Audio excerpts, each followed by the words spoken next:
siya. Kita. Ang galing. Ang galing. O, di ba nakaintindi pala to?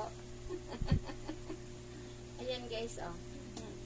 Pusa namin guys na makulit guys. May sobrang makulit. Pag sabing dito na agad guys. Kasi ako yung bebe ni mama guys. Ako yung bebe pa. Nalablab ako ni mama. Nya guys, oy. Lablab ako yan. Ay, parang nagutuman ako guys. Hihingi ako ng pagkain sa mama guys. Nagutuman. Nagtampok si Kuko. Ha? Nagtampok si Kuko. Bakit nagtampo? Kasi hindi siya ginarga. Alam mo ka, di kuko ko ang kuha sa ano.